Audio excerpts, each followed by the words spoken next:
3, 2, 1. I would have a quote to say at the very beginning of this episode, but I think we might, YouTube would suppress this video. Or we would just get suppressed, pretty much, because there's a swear word that Sonic says in this Sonic X show that I could probably repeat later in the video. Do you know what I'm talking about, Malzilla? I do. He's a Yeah. bad boy swearing in front of children. Yeah. Hello, everyone. My name is Radrey. I'm joined today by Malzilla. Welcome to Sonic Host Coast to Coast.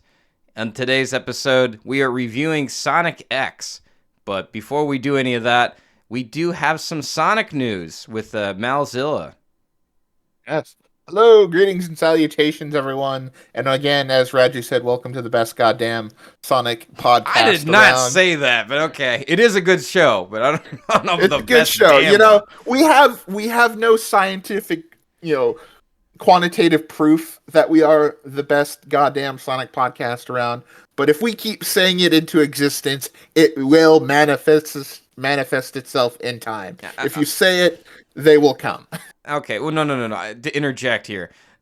We are a damn good one, but I don't know about the best. That's where I have my grievances. But anyway, please continue.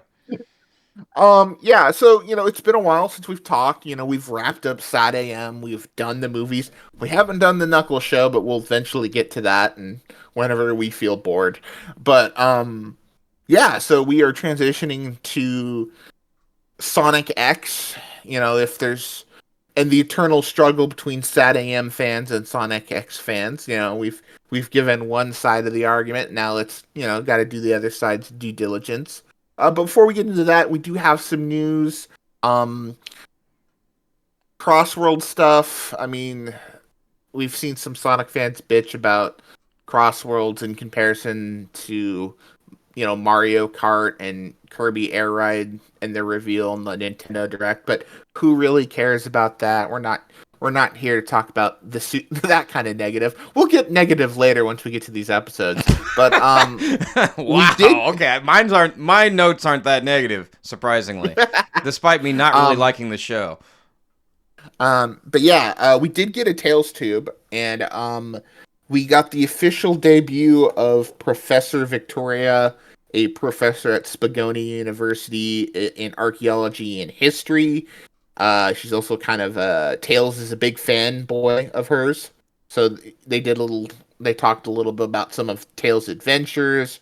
They talked about the events of Sonic Frontiers and the Ancients, which, according to now the greater Sonic canon, they are the first civilization, and then after them, you had the second great civilization that they called the Gaians, which built the Gaia temples from Sonic Unleashed.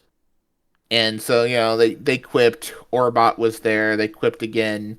I forget the voice actress's name for Professor Victoria, but she's new. She's new to the franchise, and she was super excited when it came out. She tweeted it on social media. I am curious now, that fact that they're starting to kind of canonize and really kind of sort through the lore, because I forget how many, but across the various Sonic, game shows, they've mentioned that there's been several great civilizations before, like, the current time. I think, like, the Echidnas were, like, third or fourth. So we're starting to get an official, like, timeline of the Sonic universe, which is kind of neat. I think they're going to use her a lot in that. It pretty much quasi-confirmed that she was the T from the Sonic X Shadow Generations, Professor Gerald, memoir journal pages. So, again, nothing has been confirmed, but the general fan consensus is she is Maria's younger sister. Some people said she looks too young, to which I say, have you ever seen Ralph Macchio? The dude's like 65 and he looks like he's 42. So, fun fact, if you've ever seen Karate Kid 3, he looks like he's 19 years old, and yet he's older than the bad guy, the actor playing the bad guy in that film, who looks like he's 35. So, funny, people age differently. But, Yeah, it was fine. It was cute. These Tails tubes, they're inoffensive. If you take offense with a Tails tube, I'm sorry. Who hurt you as a child? What Sad AM fan stomped on your dreams? What mean Archie fan told you that Sally is superior? I'm just jesting. But yeah, it's Well, kind of. I have a comment about that, unless you have something more to uh, say. I actually do have. I am curious though, and this is something I don't know if they'll do or not because, like, one thing Sonic fans have been kind of debating over the years is to what to call, like, the people, like the animal people of Sonic World. Because again, in the games, it's not Mobius, it's Earth, and Earthlings, Earthens, are humans. I'm wondering, a lot of fans like myself and Radrey, I know a lot of people still just call them Mobians because it's just, it's a good name to call them. I'm wondering with the revelation that they're calling the people of the second great civilizations who built the Gaia temples Gaians. I wonder if they'll carry that over to calling human people, the animal people, Gaians. I don't know, just kind of a thought theory that something they may do down the lines as things continue and develop. Well, all I can say is there's somebody at Sega who clearly is like, I don't know, pushing the no button on a lot of stuff. So, I don't. This is the thing. I constantly see constant, discourse about people talking about Ian Flynn. I don't know if that's just because he welcomes it or he wants it. I'm not sure. I'm guessing it's probably that. But I think he's just used to it by now. well, He's yeah. developed a tolerance, thick skin.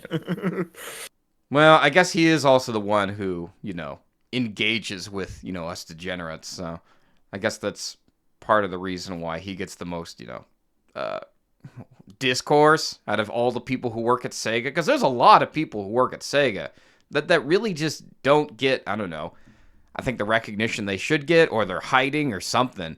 But because I'll tell you, when doing the Sonic X review, I was looking up all these people, and the amount of information to actually find out about who made these episodes, it is very scarce.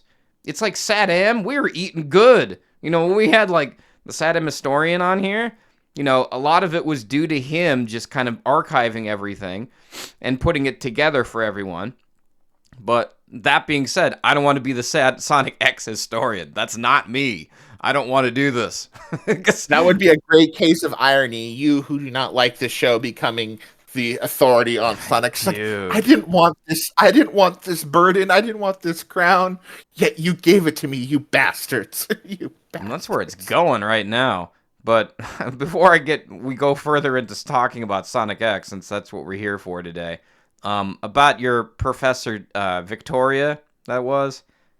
I gotta say, I'm a bit underwhelmed, but the way how they introduced her, I thought they could have done a bit better.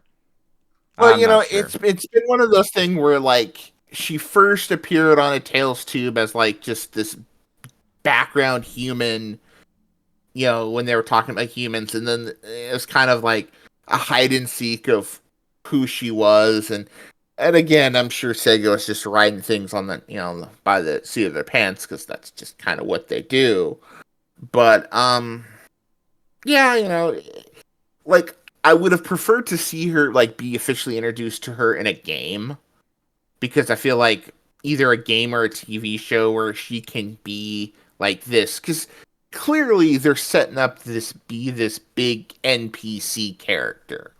And, to just drip field us in these little 4 to 5 minute Tails tubes, which I love Tails tubes. They're fine. They're, they're cute. They're unoffensive. They're entertaining. It's not, high cinematic quality fiction, but sometimes you get some fun stuff. Like they did the Halloween episode where they inadvertently came up with an origin for King Boom Boo, which was kind of out of left field, but surprisingly, effective. But yeah, it's fine. It's fine. Yeah, well, I'm sure those are the exact words they said when we're probably putting together a Tails tube. Make something fun and inoffensive. I guarantee it. Because us Sonic fans are really easy to make upset. Just by I mean, changing designs. Yeah, I mean, God, and that was another thing that came out was like this, render for like the 35th anniversary, and people are bitching and moaning about that. I mean, we say it in jest that, oh yeah, Sonic fans easily offended. I'm like, no, they are, and it's kind of embarrassing. Yeah, Kind of yeah. embarrassing. And a part of a lot of fandoms with a lot of bitchy fandoms, and Really? sometimes Sonic fandoms do take the cake. Like, if you had to rank the bitchiest fandoms, like, what are they? Ooh, that's a good question. I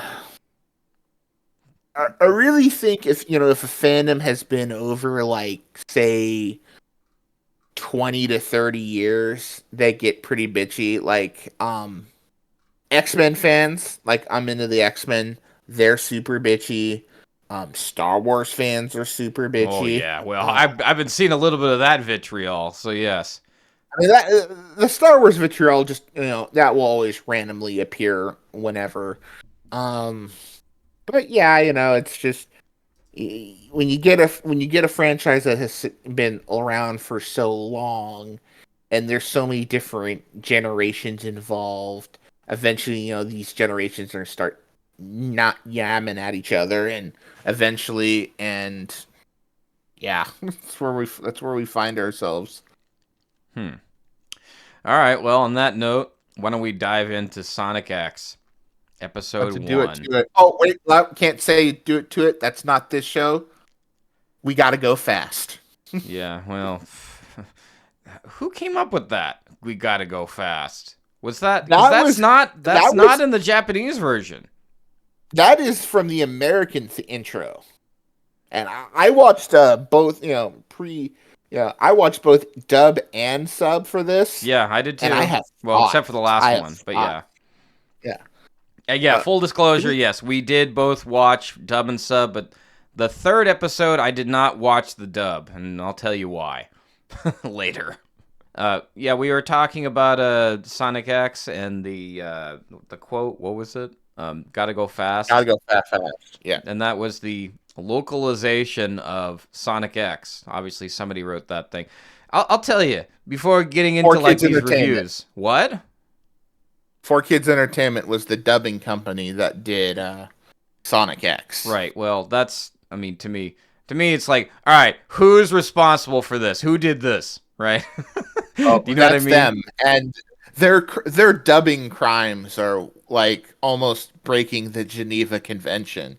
Uh, Yu-Gi-Oh Wow. fans Okay, I have didn't know you many felt that way grievances. about it. All right. Oh no, I'm just saying like so just to kind of give you an idea of some of the editing that they've done to certain various animes, like they made they edited out cigarettes and made them like suckers, and then they've literally if a character holds a gun, they will literally just edit out the gun from the scene, so the character is literally holding nothing and pointing like an empty hand at people. Huh, I didn't even notice. Okay. Oh no, no, not well, not in so much in this one, but some of their other editing works, like One Piece and Yu-Gi-Oh. Like I said, eh, this is a very early 2000s, and we'll get into the nitty gritty of it. But like the quality of the dub is bad. Like at least the localization is bad. Well, this was the early 2000s, so Yeah, I'll yeah, cut it some slack just a little bit. Um, yeah. but yes, to go into our first episode without further ado, is the English title is Chaos Control Freaks, but in Japanese it is Cho Onsoku Hiro Tojo, or Our Fast Hero Appears. Um, it's directed by Hajime Kamigaki, or Kamigaki Hajime. I may switch the names because in Japan it's always first or last name first, first name last. I you know how usually in the U.S. usually, or I don't know how other parts of the world. Forgive me of my ignorance if I don't know, but usually if like somebody's name is abbreviated, it's like, for example, if your name is John Smith, your name would just be John S. But usually in the way it works in Japan is, let's say your name is John Smith again, it would be Smith J. Right. That's just the way they do things here. It's the same way in China and I think in Korea as well. I don't know. Yeah, a lot of Eastern countries do surname in front of the given name. Yeah, so I think this guy, Kamigaki-san, he is he's mostly known for his work in the animation department, mostly for Lupin the Third, Detective Conan, Naruto, to name a few. This is pretty much his background. I think he's the showrunner. Now, I had a lot of difficulty trying to figure out who made what in this show. And I gotta say, Sonic X fans, you slacking. What are you doing? I'm like, there's not enough info on here. I'm like, for SatAM, we're eating good. Like I was saying a few minutes ago. It's just sort of like trying to find out this information about who made what. It's very difficult. Now, I understand a lot of things about Japanese culture because, I live here. And the thing is, it's like I was it was very difficult for me to figure out, who did what. Because, for example, I'll give you an example right away. Assistant director. An assistant director in Japan is not like the type of assistant director how it is in the U.S. Like assistant director is like a person who is, I guess you could basically say, is like mom of a production, right? But usually an assistant to a director, I guess you would best describe it as like assistant to director. It has the same name, but it's more like a production assistant. So you have a lot of these like terminologies and a lot of these names for people, and none of it is on the internet. Like I have to like type it in Japanese and, go, find the names. And there's no like IMDb for any of this stuff. So a lot of this info either comes from IMDb and Wiki, which is, dubious at best.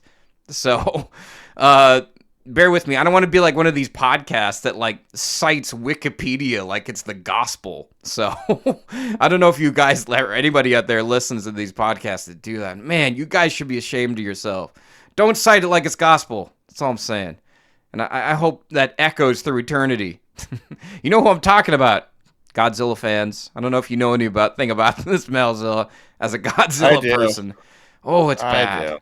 It's very bad. I mean, the way... Anyway, this is a tangent. Let's continue. This episode, like a lot of the episodes, were written by Masaki Hiro, or Hiro Masaki, best known for Digimon, 2005's Transformers Galaxy Force, which I've never heard of. I think that was one of the animated. It got a different U.S. title. Okay. There was a bunch of Transformers shows over the years. Let's see. You said Galaxy Force? Yes, right. Yeah, so he's best known for these. Yeah, that was like a 3D show. It was like the Transformers Cybertron series. Yeah. Well, first off, Digimon, great show. My girlfriend absolutely hates that show because it was the show that was, that she would fight her stepbrother for just to watch TV for. So of course she didn't like that show, but I enjoyed it. It was like edgy Pokemon, so I guess I remember the pedigree when for Digimon Sonic X came out. Yes. Yeah, I was actually. Because, Pokemon was starting to get, like, really super popular, especially anime, and that was on Warner Brothers, the WB channel, and Fox, which had dominated, like, the Saturday morning, entertainment block for for years, was starting to lose viewerships to Pokemon. So they're like, what do we do? So that's when they found Digimon and got Digimon, and they hyped that, like they advertised that to like, come see the world premiere of Digimon, Digital Monsters. I also remember I was in Las Vegas at the time at like a hotel watching it, so it was kind of funny. Huh. Okay. Random Digimon story, folks. All right. We come here for the stories. I give that story 5 bags of popcorn. Really? Yeah, no, I don't know. I mean, I always like Malzilla stories. Anyway, let's continue. So this show debuted on April 6, 2003 in Japan and August 23rd, 2003 in the US. There's other international countries where it debuted later, but I'm not going to talk about those. Now, these debut dates, I'm only going to talk about in this very first episode because obviously everyone at home could check their wiki, but I only listed it here because, this way we have some familiarity of what time this took place. So early 2000s, or the early aughts, or what do you call them? I don't know. We still haven't come Yeah, up I with a mean, good this is name for like this just yet. It's for, not the the 90s, early that's for aughts. sure. Yeah, I'd say the early aughts is the best way. This is like right after. Um, what date did you say it was released again? When? You mean in the US or Yeah, Japan? yeah. What in Japan? April 6, 2003. Okay, so this was actually right before the release of Sonic Heroes. So we're kind of in that post Sonic Adventure to Sonic Advance era of Sonic. Mm-hmm. Okay. Yeah. So So, that's kind of like where we are in the franchise timeline. Just kind of. all right. It seems our microphones are going in and out, or at least our connections. Oh no, your microphone kept dropping for some reason in our last episode. Not sure why. I'm not sure if it's my connection or what. Probably is. So forgive us if we talk over ourselves, but remember we live in different parts of the world. That's why this is the Coast to Coast show. So. It Yeah, is. without further ado, the way we're doing this differently from the SATAM show is I'm just gonna read the whole synopsis of the episode real quickly. It's not as long as the SATAM one, just so you have familiarity with what the episode is. So without further ado, this episode, Chaos Control Freaks, or Soku Hiro Tojo. I will begin now. This episode begins in the nighttime forest with Big the Cat and Froggy peacefully sleeping until chaos erupts at a nearby Eggman base. Sonic charges in, dodging bullets, missiles, and hulking or what is it? There's a robot here that I looked up on the wiki called E12, a behemoth bot. I don't think this shows up any other time. There's a lot of weird robots in this show that they don't appear. Yeah, the Sonic X robots are pretty much exclusive to Sonic X, and I'm not gonna lie, I prefer SWAT bots. So you don't like these robots? I mean, they're fine, but they don't seem to get much, I don't know, attention. Do they look like they belong in a Sonic show? Let me ask you this. They look like they're from Power Rangers, and I'm gonna get into that when we get into episode 3. Oh, okay. All right. Let's continue. Tails and Amy show up in the Tornado 2 to assist, but their plane goes down in flames. Tails manages to shoot Sonic a power ring, just in time for him to blast through the enemy forces and break into Eggman's control room, where we see Cream and Cheese are being held hostage. Eggman attempts to harness the power of the Chaos Emeralds, but Sonic gets there before this can happen. This causes a Chaos Control warp that flings everyone into an unfamiliar world, Earth. Sonic wakes up on a highway, confused and surrounded by cars and cops, and after dodging roadblocks and teasing the authorities, he meets Sam Speed and the Elite Speed Team in a high-octane chase. Sonic easily outpaces their 500-kilometer-an-hour nitro cars and ends up launching them off an unfinished overpass. Meanwhile, Sonic flies over the city after flying over the overpass and landing straight into a mansion's swimming pool. Enter Chris Thorndike, who wakes up to the commotion and dives into the pool to rescue Sonic. Gasping for breath, Sonic is saved, and the two finally meet, ending the episode with Chris asking his name. Bada bing, bada boom. That's the episode. So, Pretty thoughts? much, I really wrapped that up quickly. I think if I recall correctly, when this first aired in the U.S., I think they put both episode 1 and episode 2 together because this kind of, as intro episodes go, this feels very part one-y. And, to its credit, it throws you right into the action with little narration. It is hilarious. If you had Big the Cat being the first Sonic character to appear on the show on your bingo card, well, then I'd say you cheated because I had forgotten that, Big was the first character to show up and, Rouge was there too. So yeah, this is, it's doing its own thing. I'm gonna pull a thing out of your book and say it's fine. It had its moments. There's a really kind of almost Adventures of Sonic the Hedgehog fourth wall break when he's just trolling the speed team, where he's hopped on one of their cars and it's like, hey, you shouldn't do that. What if the kids were to imitate you, and that'd be irresponsible. And he just kind of, in both the U.S. and the Japanese version, he kind of just looks to the camera and says, remember, kids, don't do this at home. And it's just like, did we just have like a Sonic Says break in the middle of the episode? So, I mean, it had its moments. I mean, it was kind of neat that he just yeeted himself off the freeway. I mean, he'd pretty much created a sonic boom, so I'm pretty much sure he had enough speed. But it's also kind of neat. It's like as he soared over the wind turbines, that they just started speeding up, and you saw the lights in the city just get brighter. So that was kind of a nice like attention to detail,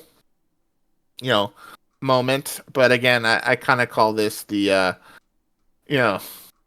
welcome to Everyone Hates Chris Thorndike, because yeah.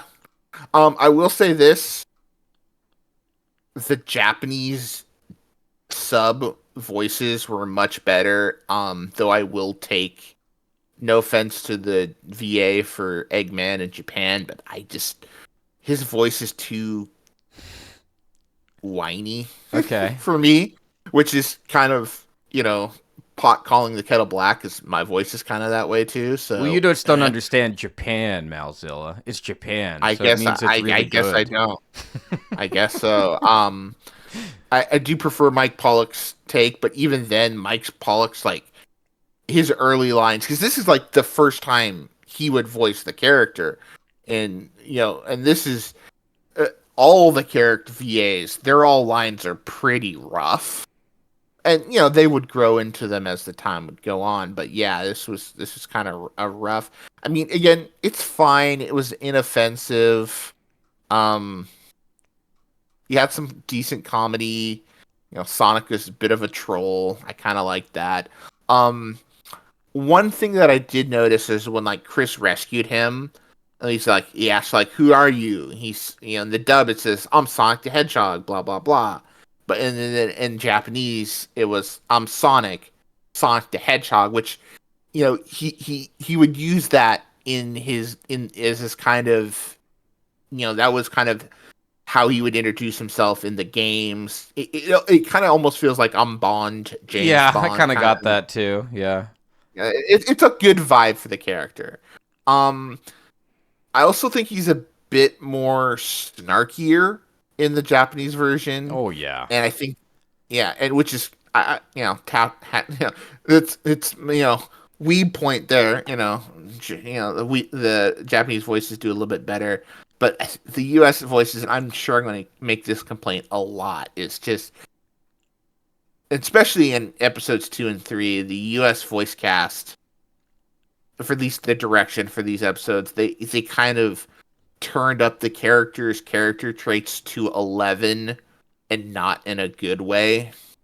Not as opposed to the Spinal Tap way, where you go to 11 and it's awesome. This is going to 11. It's like, this is starting to get really cringe, especially when we see Knuckles and Amy in episode 3. But this is fine. It's inoffensive, for a reverse isekai setup. It wasn't bad. You're using Sonic lore, chaos control. I do find it hilarious though that both in the US and Japan, opening themes in the opening montage, they both have Shadow in it, but Shadow won't show up till season 2 for like 5 episodes. Mm-hmm. So I guess they're trying to like market him, like they're like, we gotta hook him early. We gotta be like the cigarette companies, hook him young. So, if you had to give it a letter grade, what would it be? C. B, huh? C Uh, is in Charlie. C is what? in Chris Thorndike. Did Oh, okay. Wait, you said a you say? C?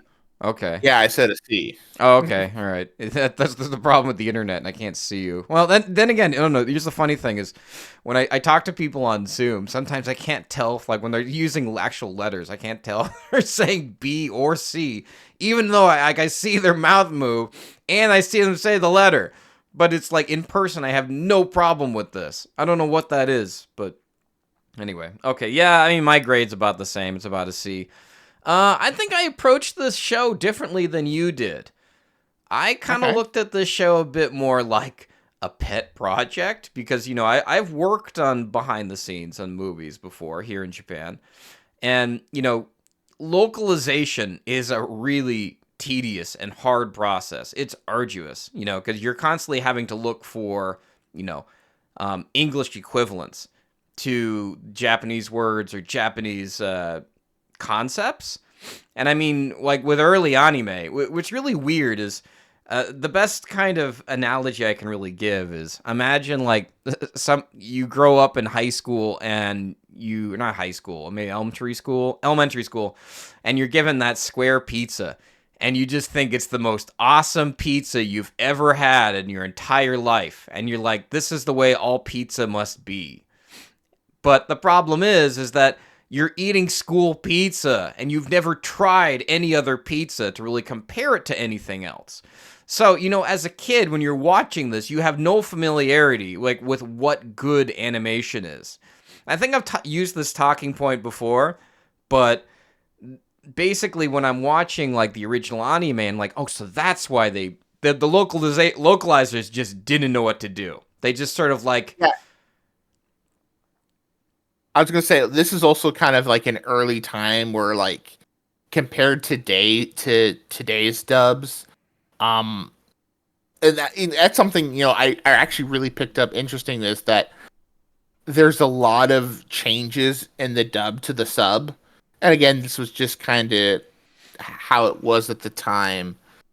Again trying to fill in because it's one of those interesting things. Like I know in My Hero Academia, the mangaka Horikoshi, in his original Japanese manuscripts for the writings, there are a lot of internal jokes that were kind of puns, that were involved on the Japanese language. Like, for example, the character of Bakugo, you know, his hero name was Lord Explosion Murder, which is the English, translation. But right. since Baku is explode, right? Or Mm-hmm. Bakatsu, it was his hero name was supposed to be a pun on his name because his name was Bakugo. But in Japan, Japanese, apparently that was really funny. But the U.S. is kind of like, I don't get it. And again, that's one of the tricky things you need localizations because, like, I've seen, for example, characters in Japanese who speak with the Kansai accent, the Kansai dialect, Kansai Ben, have been often dubbed as kind of a southern accent, Yeah, yeah, not so much yeah. like Texan, but kind of almost like Louisiana, Mississippi, almost like, Rogue from the X-Men type thing. So it's interesting how they try to, translate and adjust those. Right, right. Well, let me ask you this about localization. Would you say it's gotten better recently?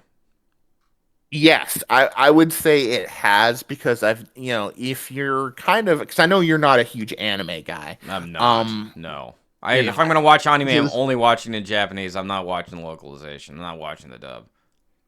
This is how I will much of a say this: weeb I am. But yeah, you're kind of the anti-weeb, to be honest. yeah, I really am. um, but dubs have gotten a lot better because you know, a lot of the animation production companies are teaming up with US companies. So like, there's, with most recent shows like through Crunchyroll, like, a show will air in Japan on like a Saturday night. It will be up on Crunchyroll in the US with US subtitles within 5 to 6 hours. There's a Mm-hmm. lot, they're really partnering, and then like the English dub will be like a week later. So they're really starting to work really hand in hand with this. Otherwise, it'd be a case of a show come out and then 2 years later you'd get a dub. So the industry's getting better. I know the translators in the U.S. are getting a lot better. I know because the fans have really wanted authenticity in the script. I mean, the biggest, thing that pisses people off nowadays is the classic "I am the hope of the universe" speech from Dragon Ball Z's original, dub, That where upsets people? Okay. oh yeah, well, especially the diehard fans, because Man, you guys the are just too original hard to please, speech. man. Yeah, it's one of those things. Anime fans, it's you can say, yeah, this was just a really localized thing. I love the speech; it's really hilarious. But then, the original speech from the manga and the original anime it's good too. It's just sometimes the perspective. That was one of the things where the original dub of Dragon Ball Z made Goku a lot more heroic than he kind of was, as opposed to kind of lawful neutral. Okay. Well, even calling Goku lawful neutral is probably a bad example. I'm just gonna get all the Dragon Ball fans on me. I'm sorry, guys. I failed you all. If you're not a Dragon Ball fan and you're listening this far, be sure to give this a thumbs up on the YouTube channel, or I don't know. So I Be sure would to be push that would subscribe or follow on Spotify if you haven't already. though, considering the overlap of Sonic fans and Dragon Ball fans is pretty much right on top of each other. It would be interesting to see how many of our listeners are not Dragon Ball fans. Okay. But back to the episode. No, I don't know. I mean, for me, when I'm looking at this episode, I'm kind of. I mean, I'm sorry, weeaboo fans or my fellow weeaboo. You know, it's like more of you need to be learning Japanese and learning how to understand this show. That's all I'm gonna say, because it's just sort of like everybody's like relying on the dub, and everybody's relying on like faithful localizations. And if I don't know, if you knew just like a smidgen of like, I'm gonna even go out as far as to say my Japanese isn't that great. It's okay, it's passable. It gets stuff done. I can order things at stores. I can have, simple conversations. I can understand how to like read menus, that sort of thing, right? But I will say the joy that I really got out of watching this episode was finding out the little differences between the sub and the dub. And my real opinion about the dub really is that the dub makes the show, it's so neutered and it's so It kiddie. does. It's so dull and it's really kiddie. I mean, I said earlier that Sonic says shit in the beginning of the second episode, not this episode. Yeah. But Right in front of Cream. What a potty mouth. I know, right? Well, here's something I'll tell you that probably not a lot of people know, or maybe they do know. Because here's the annoying thing about the world that we live in. I don't know if this is just Sonic fans, but it's like certain things like in Japanese, there is no real bad words. I don't know if I've said this before. I don't know why I sound like... Okay, yeah, there are no real bad words. They, like, you could say, like, the word baka, right? But that could just means, like, it just really just means stupid. It all depends on how you're using it. Like, oh, this guy's an idiot, right? It's kind of offensive to say something like that, right? There are no quote-unquote bad words. So, when you use words like shit, I mean, that's just sort of like, that's them understanding American culture, right? Or they've watched a lot of, like... I don't know, Kurt Russell movies or Schwarzenegger movies where one of the characters say shit or something, right? And I bet money that it's really just an homage to that, or homage, or whatever you want to call it.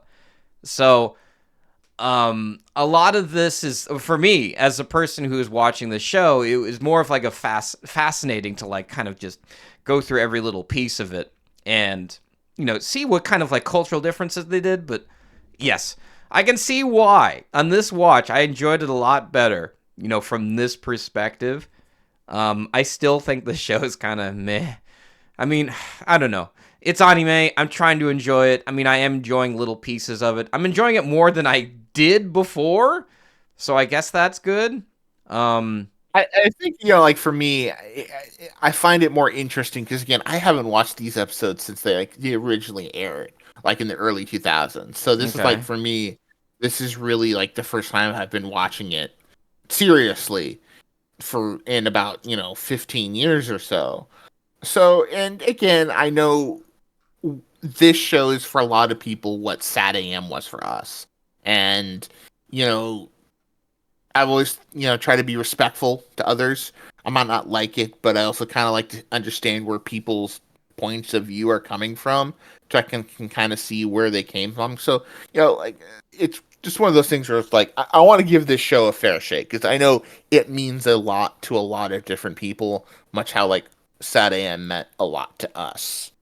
Oh, right. Um, And I do, I mean, I don't know, maybe I'm getting too much in the soapbox here, but I do highly recommend people to archive and, frankly, I don't want to do this. I don't find it too exciting, but if there's somebody out there who'd like to go through with me, to get some of these, translations done into English and put up there on the internet, I would be happy to do it if you're listening this far.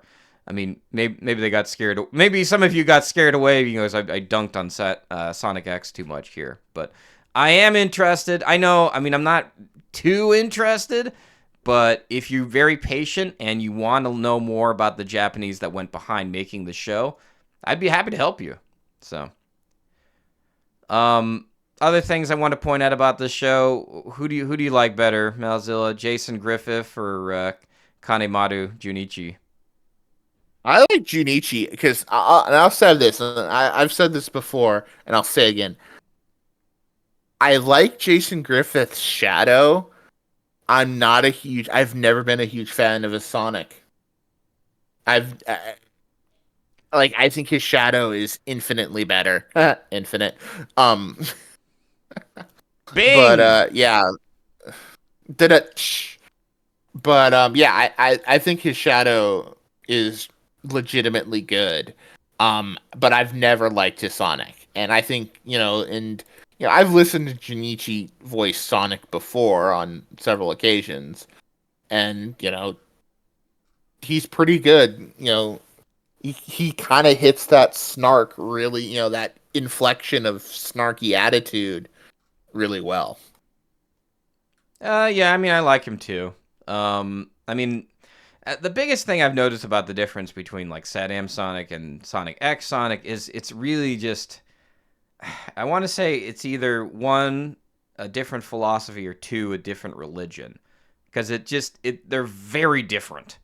Because SatAM Sonic is like more about existentialism and the world, about where we live in and how like environmentalism affects us as people, whereas with Sonic X it's more about, I don't know how would I even explain. This one's more about I wrote it down. I would have to save it for the next episode. This one, I'll get back to you on this, my dudes. Well, one thing I would say is, and I think I think in kind of what you're getting at is, there is different philosophies because I'd say the franchise was in two very different places. These shows are about 10 years apart. SatAM went into production not too long after the very first game, and the early days of the franchise, you know, where Sonic X came in,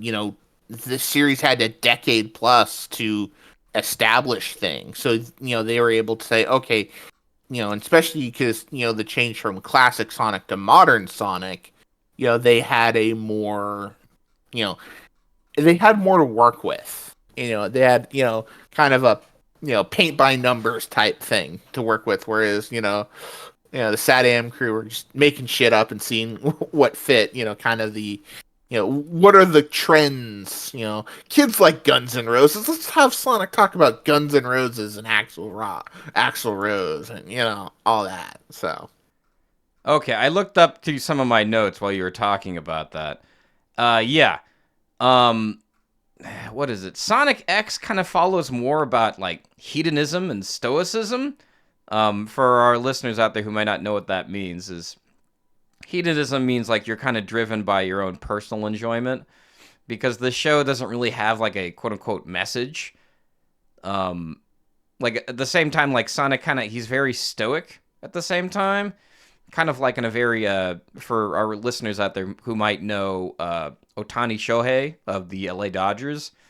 He's not I'm not sure how much you know about this, Malzilla, or much about Otani. Do you know I much about him? as a San Francisco Giants fan, I refuse to acknowledge anyone who plays for the Los Angeles Dodgers. Damn. But All yes, I right. do. Yeah, it's a California blood feud. That was my family's little history family about Malzilla. So growing up in California, Central California in the '90s, um, my dad was the oldest of three brothers. He had two younger brothers. They had families, and they lived more in Southern California, a kind of Central Valley, or kind of the north end of what would be considered SoCal, Santa Barbara, Ventura. And they were all Dodgers fans. Now, my family lived a little bit farther up the California coast. We were really traditionally about halfway between San Francisco and Los Angeles, but we were San Francisco Giants fans. And so anytime we would meet up holidays and, during baseball seasons, we were taking shots at each other left and right, saying, oh, yeah, look at Dodgers, they suck, or the Giants, they suck. And it was metaphorical fists were flying in the family. It was kind of hilarious. The only time it got worse is that one time we played Risk at Christmas. Oh God, I thought we were about to kill each other. Things got heated. Okay, so I take it you know nothing about Otani Shohei. I do know Otani. I know he's pretty damn good, but again, he has a different personality than a lot of baseball guys. It's kind Okay. of because baseball in Japan, I mean, it's the same game, but how the Americans view it is a lot different than Japanese fans view it. Like Oh yeah. one example, I remember people telling me that, obviously American fans, we just want to see the big things. We want to see the home runs. We want to see, the big individual performances. Whereas a lot of Japanese fans, they like to see, the team plays. That's interesting. I Yeah. could be wrong. I heard this a long time No, ago. I'm sure there's a lot of things you can learn about the differences between Japanese culture and like I guess American culture as well, just based upon baseball. Um, because there's one really popular saying in Japan that says that goes, "How do you ruin a Japanese baseball team?" How do you run a Japanese baseball team? No idea. No idea. Hire an American? Correct. I saw that coming a mile away. Yeah. So I mean, it's like you said, it's all more about the team and the team plays, right? Because I've talked to a couple of Japanese people before about Otani, and yes, this does relate to Sonic X. I'm getting back to it, but a lot of people, or at least in the U.S., their impression of Otani, he's not like the typical sportsman like in America, right? The one that are a kind of very charismatic. I mean, I guess you could say Otani's charismatic, but he's not charismatic in the way that Americans like. Do you know? Does that make sense? Yeah. I'm not sure if you've seen any of this because he's very stoic in a lot of ways. So so the Sonic X, I'm like say he's very hedonistic, meaning he does things that based upon what interests him. I'm gonna get into it a little later, but like the intro of the show tells me everything I need to know about Sonic X and his philosophy, really about like how the show is put together and why is it put together. But um, he has a very stoic portrayal where he's very calm and he has the ability to like remain undisturbed by like chaos around him, and the whole idea that running fast is part of his, I guess, mo, or but I'll get into that a bit later. Other things I wanted to mention before I get into the intro of the show, because I want to save that to the end. Someone named Suzanne Goldfish does Chris Thorndyke's voice. Do you know anything about this person? In the English dub? That totally sounds like a fake name, unless that's really their name. Yeah, in the English dub.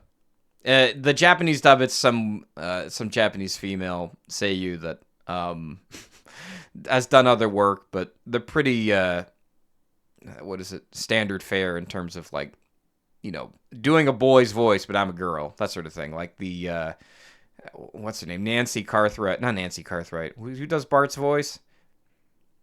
Or I guess Yeah. even Kath Soucie does a lot of boys. like little. Yeah. But she's pretty much very the person, the Japanese voice actor for, was it Chris Thorndike Yeah. is a woman. Yeah. Suzanne Goldfish, sometimes credited as Susie Goldfish, is an American ADR voice director, audio engineer, photographer, and voice actress. Is that a So real name? It sounds that fake. is that's maybe that's just her nom de plume, but yeah, Okay. apparently she is still active in. Apparently, she works for Studiopolis, which is a VR recording, voice recording thing out of LA. But yeah, Hmm. she production credits. Yeah, she was a dialogue editor on Sonic Boom: Rise of Lyric. I saw that. Yeah. Is that on? Did you see that on IMDb? I'm on Wikipedia. Oh, okay. Well, it's good to have some Well, sort of sources. yeah, same level of credibility. Anything can be edited, but yeah, it's maybe she's got a different name. Maybe this is just her professional name. Yeah. I mean, that often happens a lot, Well, but yeah, our fellow listeners, if you know anything about this person, please let us know. I'm actually kind of curious about who did this person's let us voice. know if Goldfish is really your last name. I've never heard anybody with this last name, but anyway. Other things that are really confusing about this episode is IMDb seems to like credit other writers for this episode. It makes everything confusing. I don't know if this is just an IMDb problem, but like Probably. it probably is. I mean, it credits Naoto Oshima, Yuji Naka, Yasuhara Hirokazu, some of the creators behind the side Yeah, characters. not IDW. IMDb Same is thing, right? really bad. Yeah. Yeah. Well, I won't. I like most of the people working at IDW Sonic. Well, yeah, Yeah, just IMDb. IMDb is mostly film snobs, but yeah. Yeah, it's just it's not like this was the website that had Locke as a character for the Knuckles Paramount show. Locke, a character from the Knuckles comic that was Knuckles' dad. Right. I Owned guess by if you Ken have an Sanders. IMDb Pro account, you can do that. You can add in things Yeah, and just make stuff up. exactly. So yeah, that's why take all these public sources, grains of salt. There could be some guy just in there just trolling for the shits and giggles Okay. of it all. One thing I noticed about the dub version of the credits is Masaki Hiro, the script writer for most of the episodes. He's in America, or I guess the international version. He's listed as the story editor, which was a little weird to me, but Yeah, I'm not sure. interesting. I imagine, like, again, there are like different names for different roles in Japan when it comes to content production. So I don't know how he got bumped up to editor instead of just like, because in Japan the Japanese at the very end of the episode it says kyakuhon, and kyakuhon just means script. So basically he's the one who wrote the script, like the dialogue, the scene transitions, that sort of thing. But also, I found another thing I found interesting was Sonic X internationally has cold opens, whereas the Japanese one doesn't. I'm wondering. I imagine that's like a production thing. Maybe they can't do that in Japan or something. I'm not sure. Maybe they're just cutting things out because it was interesting because like the Japanese episode kind of started off with like a recap of the previous episode, like the final scene. Oh, the Japanese one. Where Yeah. yeah, and then the American, the dub just went into the new episode, the new footage. I think that's a production thing. I think that's all based upon Probably. how like television is perceived in Japan versus like the U.S. So that's probably why. Because I remember listening to like a podcast of Breaking Bad once, and they spent like an extra like 30 minutes talking about adding names of the people who worked on it. Like those, like, how sometimes in the beginning of a show they have like production names in the very beginning, and there's like dialogue or something going on at the same time. Do you know what I'm talking about? Yeah, yeah. So then the Breaking Bad podcast, Vince Gilligan was spent like 30 minutes just talking about how to get people's names so they fit they fit the screen, so it doesn't look awkward when the text goes up. And it's just, they're talking about how arduous that was to get it to flow right. And for us, probably watching at home, we don't give a fuck, you know? They're just text at the bottom of the screen. I don't care who directed this shit. Just to start the show, right? Do you know what I mean? It's actually an interesting kind of thing. Was like I remember, 'cause when I was a young lad, I wanted to be a film director. George Lucas was my hero, and I Oh, remember really? reading in one of his biographies, he's talking about how, with like he got a lot of heat from like the actors guilds and the production guilds in the 70s because Star Wars didn't have opening credits. It just went in with the a long time ago in a galaxy far, far away, and then you had the opening crawl, and then you just went straight into the movie, Mm-hmm. and then of course at the end you had all the credits. But apparently, you know, like if you think like likewise another long movie franchise like James Bond, they had they turned opening credits into an art form, where you got your Bond song, you got the all your opening credits, and then you get into the actual film. Right. Yeah, no, that's very true. I mean, I guess it all depends on like production and how these things are put together. One thing I noticed, that this is the one thing that sold me on Sonic X. This is the moment when I said, "All right, I do enjoy the sub. I'm in." I was never really into Sonic X before, but there's one thing that I really feel like this whole episode, it's like one big joke on a big commentary piece of Japanese culture, and I think it went over but everyone's heads. Did you pick up on this? No. You didn't. Do you know what a Uh-uh. inoshishi is? Not really. An inoshishi in Japanese is what's called a wild boar. Have you ever seen any of the viral videos of inoshishi in Japan? I have not. Because these happened like during the early night. Because I looked it up. I wanted to see if my research is correct. And these wild boars, they would ravage through cities because they're these giant pigs, right? And they're wild to the area of Japan. I mean, they're native. Excuse me. They're native to Japan, and sometimes they do like terrorize farmers and people. Like they have like run through this, and these things are fast, like super fast, and like they'll bite you, right? You can go on the YouTube and you can type in wild boar or wild boar chase, and they will actually like I guess I don't know why they'll bite you, but they're just aggressive. They're super aggressive. And the way I'm watching this, and I'm watching like how Sonic appears, kind of like Terminator 2 style, in I guess that's Station Square. He almost Yeah. appears like an inoshishi. He's almost like a wild boar. The way like the police, if you watch any of these videos, they have tons of these police just like gang up on this wild boar with like fishnets and and like these like Little little butterfly net. traps. What? One had like a butterfly net, Oh, kind so of you do like, know what I'm talking about. well, it's like, I know what scene you're referring to. They're trying to capture him, and Yes. yeah, I remember one guy had like little net that you would try to catch butterflies, and he had Sonic. He managed to get it on Sonic. Sonic just looks at him, just like, bruh, and he just ran off. He's like, ah. I just also remember that like in the dub they gave like the head cop just the most hilarious like stereotypical Irish accent. Oh Because yeah, he in the had like dub, red. yeah, and Yeah, that's like nowhere in the sub. They all just sound the yeah, same in the well, sub. They sound like dumb cops in the sub. yeah. And there's actually I also want to make a joke when we get to episode 2 about kind of dub voices. So should we move on to episode 2? We've Oh kind yeah, of no. I got one more thing to say about this.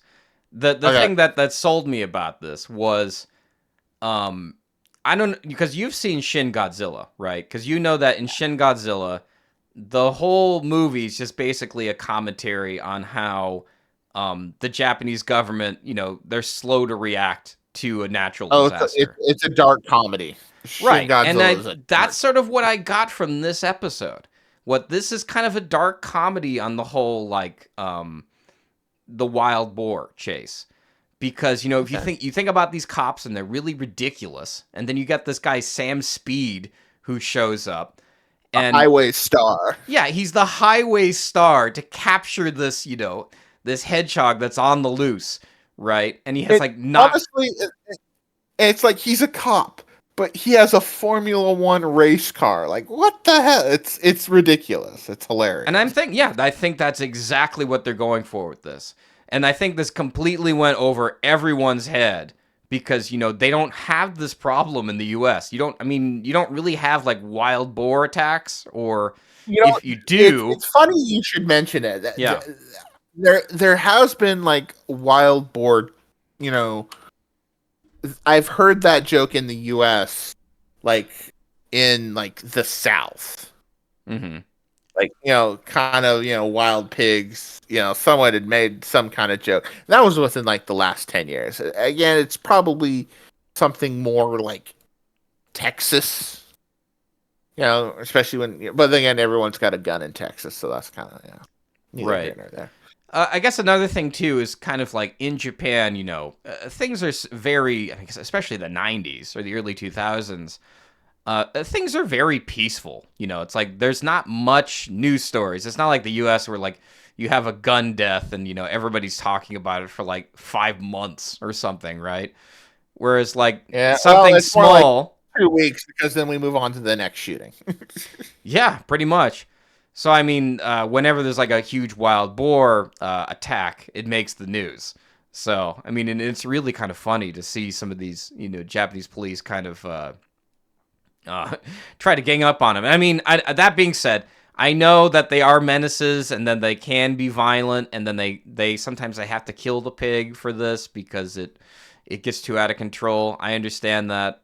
For those of our listeners, I know it is kind of a serious situation at times, but you got to admit that just the amount of people and the amount of dedication they put into like just catching this wild boar is just ridiculous. So if there's one thing that sold me on Sonic X, and I think they're off to a great start, I think it's this. And that's all I really have to say about this episode. So tell me what you guys think about this. I'm surprised nobody's picked up on this before. Like, I feel like this show is criminally just underreported online. So, Which is anyway. funny because every time like you go to like Sonic message boards online, everyone's glazing this show. Yeah, and it's just sort of like there's so much great things I think you could glaze about the show, but they don't do it. Sonic X fans, where you at? Come on, man. I'll help you out. You know what? You know what? I said earlier that I don't want to do this. I changed my mind. I will do it if somebody actually shows me they have an appreciation for Japanese culture and they want to learn Japanese and they want to put this together. I will do it. But it has to be simpatico, or not simpatico. What's the word? It has to be a working relationship. I'll do it. So that's my call to action for my Sonic X stands out there. We want to hear from you. So, without further ado, let's move on to the Freudian slip. The sexy episode of There is one thing I do want to say. Okay, yeah. They're barely in it, but the fact that this show episode 1 includes both Big and Rouge, Yeah. and we'll probably, once Rouge pops up again, well, I have some things I want to say about her and her portrayal, and kind of one of the things I think Sonic X does actually pretty well. But it is interesting, shows that we are not really following the game timelines. Like, this is very much an amalgamation of things. So don't expect a one for one. I think that's kind of a production thing as well, because like I don't know if Probably, you've seen yeah. like a lot of TV shows, like sometimes they have like the famous actor just gets like a 5-second, scene Yeah. just because their name is attached to the show. Like I think I was watching, what was it, Fargo or something, and like what's that guy? What's the actor's name? John Hamm. He just shows up in a Yeah. vision, and I'm like, why the hell did they have him in a vision? And I think they just have to show his name there because, like, I guess there's probably some production thing. That's my guess. Well, yeah, it was more of a case of like, for those who don't know, season 1 of Sonic X is pretty much a very monster of the week, very all original stories. season 2 is when they start adapting Adventure 2, and Sonic Battle, and then season 3 is its own unique original story. So it's interesting that they would include the characters from Adventure and Adventure 2 in the season before they actually adapt the games that those characters debuted in. So, I mean, and again, fair, Cream, she debuted in Advance and she shows up. But then again, this is at the time where like she was kind of like the new kid character and they wanted to kind of use her as that, archetype. So, but yeah, I mean, we'll get more into it once those characters show back up again. So let's go into episode 2. So fire away. Yeah, so this next episode is called Sonic to the Rescue, or Senyu Edia 99. What is it? I forgot Senyu means. Play on Area 51. What? I guess, maybe? Yeah, because that was the whole thing, is like Area 51 is where like they held all the aliens and, in the Nevada desert, so. I need to look up Senyu. I forgot what that means. Oh, possession? No, that's not right. I'll look it up later while we're going into the episode. This episode is directed by Furuya Kenichiro, best known for his being assistant director for 2002 Spider-Man: The Ultimate Villain Showdown, Lupin the Third, and animation. He's mostly also known as a animation production supervisor for one episode of Animaniacs, and 1997's The New Batman Adventures, and probably several others he wasn't credited for. He wasn't credited for this show on IMDb, mind you. In this episode, in the Japanese credits, it's directed by Oyama Keiko, or Oyamada Keiko, best known for her work in 1990's Peter Pan and the Pirates. And I also think she's probably uncredited for a lot of other things too, because their text is not written in English, they just didn't get credited on the internet. So, and of course, yeah, this episode is written by. Wait a minute, I have two directors on here. Which one's which? See, this is where I'm getting confused. All right, mind you, oh, I'm sorry. This Keiko Yamada, that's for the next episode. Okay, that's a typo in my notes. Forgive me. She's on the next episode, so I'll mention her name again later. But yes, also, this episode is written again by Masaki Hiro. The release date is in April 13th, 2003, Japan, but September 13th, 2003, US. This episode begins with Sonic and Chris on Chris's mansion balcony the morning after the previous night's events. While Chris chats with his mom on the phone, Sonic looks bored. Chris admits that he dove into the pool to rescue what he called a cat. Much to Sonic's embarrassment, he is a hedgehog, not a cat. The conversation shifts to Sonic's ability to talk, which he doesn't remember learning. Meanwhile, Chris's dad informed him of the situation over the phone, and Sonic reluctantly tries cat food, and Chris offers to give him crickets, neither of which he enjoys. Later, Sonic and Chris watched news coverage of the incident, where right after Sonic leaves to go get food for himself. It's never discussed why he gets food or where he gets food. Nothing about chili dogs yet. I imagine that they didn't get the memo, or they didn't want to use chili dogs yet, I guess. This is at the time where, like, really, you hadn't really... The U.S. Sonic and in Japan Sonic were pretty separate. Though I do say pretty separate, though it is interesting. I do remember in the dub in season 2, instead of referring to Gerald as Professor Gerald, Eggman called him Dr. Robotnik. So that was kind of an interesting... Now, of course, that's the dub, so I'm sure that was just 4 kids being 4 kids. So... Yeah, but we can talk about that more when we eventually get to that. Yeah, there's a lot to talk about with this show. I brought a lot more to this than you probably expected, huh? A little bit more than I expected, yeah. Yeah, there's a lot. There's just not much out there. But because I have a lot of familiarity with Japanese culture, I understand a lot of these things.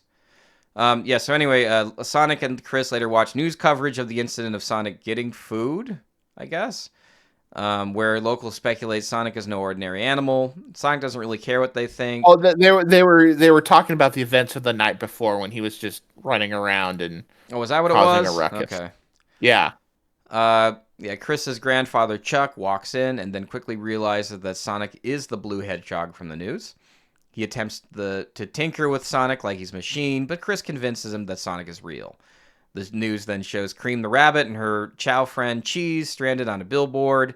Sonic realizes he's not alone. He rushes off to find them, but has no idea where to search. In the mansion garage, Chuck contacts the government, and I guess in the Japanese dub, he bribes them.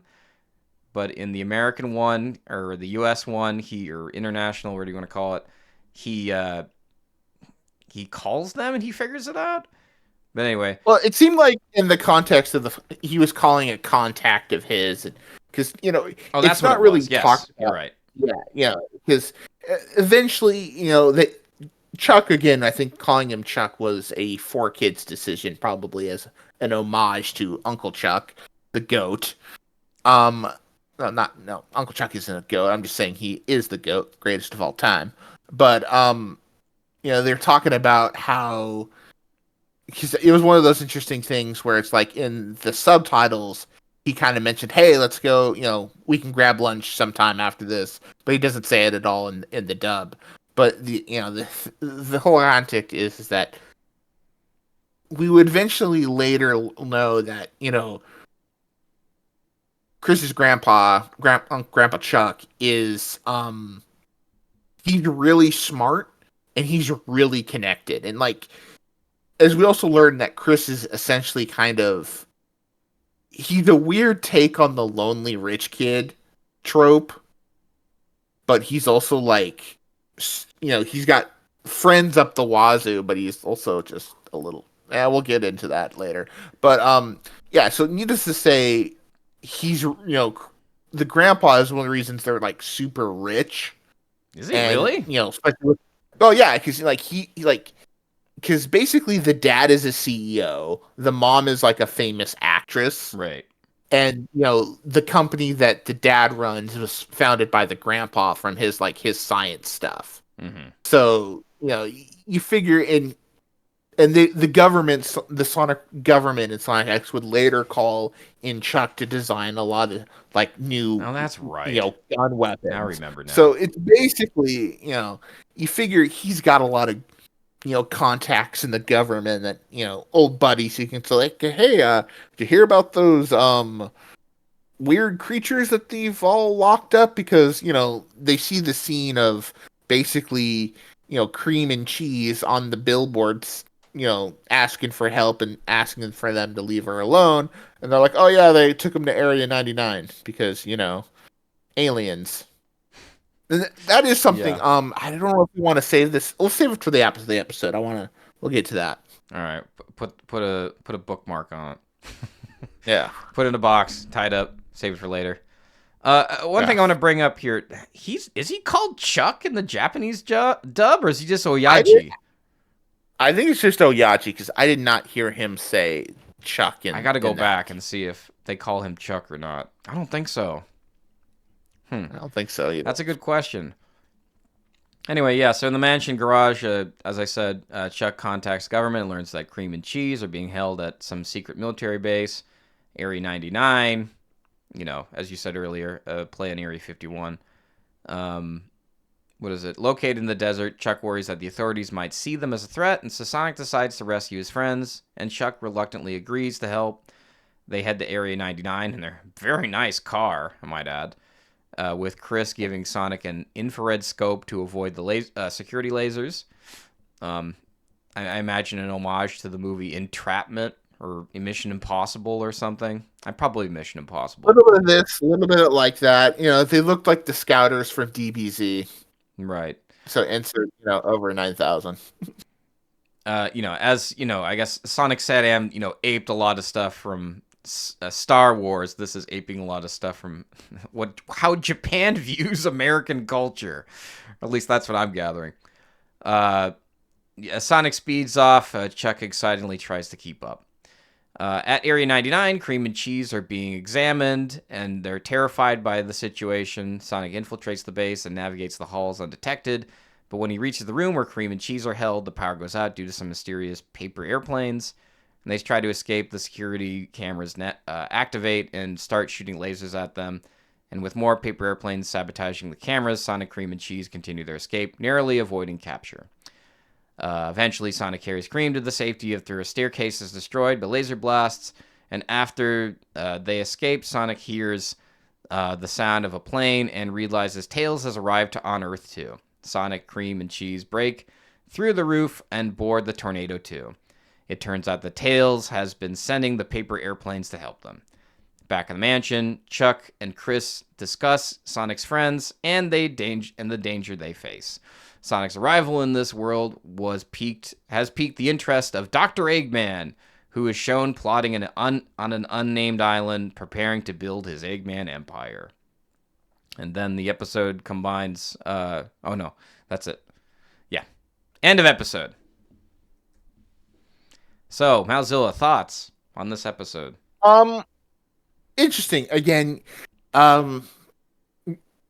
pretty, it's a very nice companion to the first episode. It's very straightforward. There's not a lot of nuance.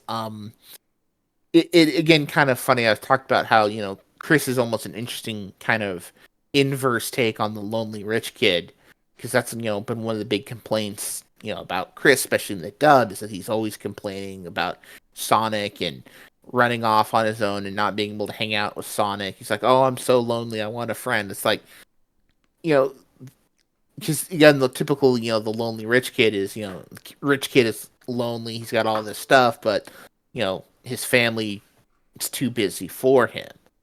But, like, wait, this is a trope? The lonely rich kid? Yeah. Okay. Yeah. What other movie is there, the lonely rich kid? Richie Rich or something? That was like that was their, the trope definer. Okay. Yeah, the TV tropes.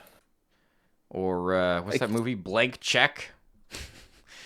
Yeah, that was kind of. I mean, I guess he didn't start off as a rich kid, so that doesn't count. Yeah, he stole money. he was embezzling he really did money. Steal money, yeah. That was a fun movie. I remember watching that as a kid. But yeah, like I just sent you the the TV tropes. Like, yeah, I see it. Yeah, like think about it. Like Bruce Wayne was a lonely rich kid. Okay, that checks out. All right. Yeah, like with trauma.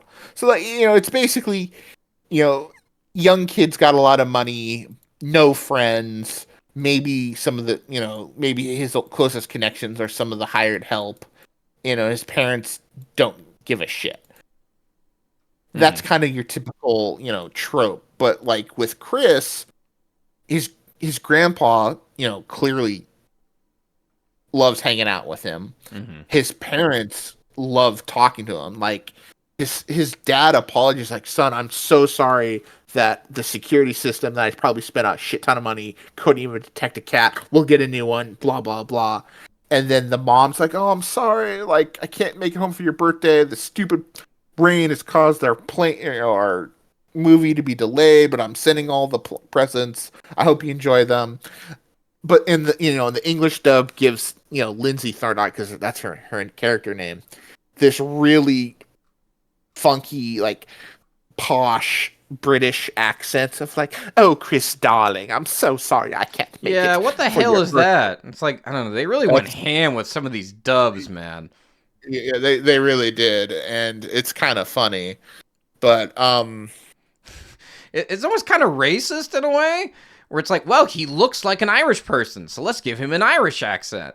Or they look like, yeah, he looks like all the construction workers. He's a cop and he looks Irish. Well, yeah, well then like the construction workers, right? In this episode, they're like, well, let's make them all Eastern European because Eastern Europeans work as construction. I'm like, what? But anyway, yeah, it's not in the sub at all. It's not. Exactly. So, yeah. If there is, then I missed it. Maybe there's like a Kansai accent that I missed. Maybe. Because sometimes I can't hear these things, but yeah.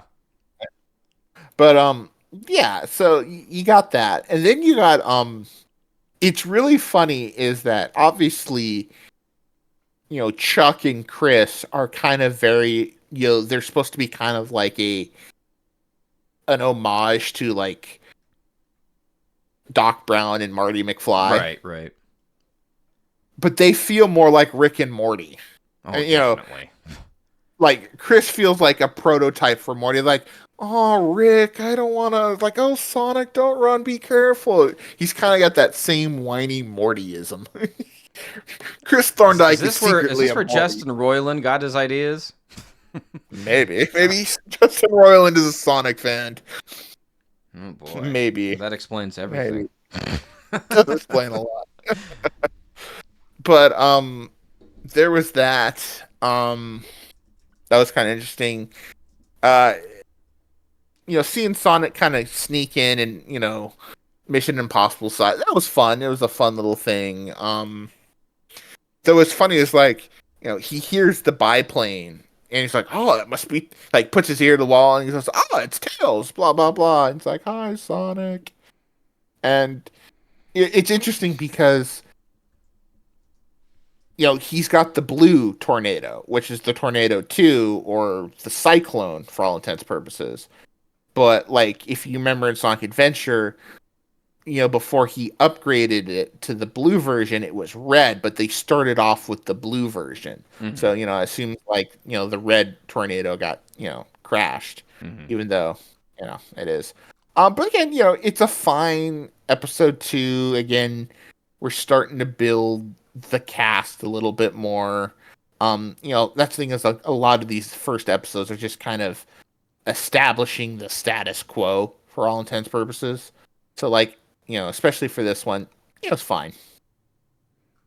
Mm-hmm. Though I do want to talk to you something because, like, again, we kind of mentioned that, this show was building a lot off of the Sonic lore, what the Sonic status quo was at the time, and the idea of the two worlds theory, and Sonic and his friends are from another world, and they came to our world for adventures. Because again, the first Sonic games were very kind of, the Genesis were just kind of they weren't these super, immersive worlds. We could see some backgrounds, but it's not like we saw NPCs or anything. Whereas like once we got to the Dreamcast and the Adventure, and we had the ability to see, these worlds and the people that live in them, it's like, oh, it's like New York or generic city called Station Square or Central City or Westopolis or etc. etc. So, Oh, wait, so what's your question? Is this a question for me? so my preamble is what is your thought on the old two worlds theory? The ability, that Sonic and his friends are from a different world and they're just hanging on our world having adventures as opposed to it just being one world. My thoughts on it. Is that what you're asking? Yeah. Yes. I don't know. To me, this is a plot device. This is just to get the story started, and obviously, I guess you could also argue this is kind of an anime thing, an anime trope, where you have this very simple story with very simple characters, but it's kind of like a fish out of water story, but it's a very simplified fish out of water story. What? It's a reverse isekai. Yeah. Why don't you explain for our audience what isekai is? Isekai is a common anime trope where your main character is whisked away to a fantastical world. Like Digimon, like we talked about that earlier. Digimon was an isekai where you had all the kids get taken to the digital world and have adventures and eventually try to find their way home. Mm-hmm. Visions of Escaflowne is another example, and again, it's been done a zillion different times. The reverse isekai is usually like the first Thor movie, where you have a character from a fantastical world transported into the mundane modern day world. Whereas, like in this case, it's Sonic and his friends who live in a fantastical world of super technology, robots, and so on and so forth, and now just kind of in the generic city dealing with cops and all that jazz. Yeah, that's a pretty common trope, I think, in Oh, Japanese it's media. super tropey. Like what is it like? Majin no Takibin, the Kiki's delivery Um, service, where like you just have a yeah, witch that. that's randomly in the world of some European city, right? Well, it's not so much like in like with that one, Kiki's Delivery Service. Like, she's not from another world. Like, if I recall that correctly, like there's just been witches there. Like, she's a part of that world. Whereas, like, you're like That's you're true. from Okay. like another dimension, and now you're showing up in our world. Okay.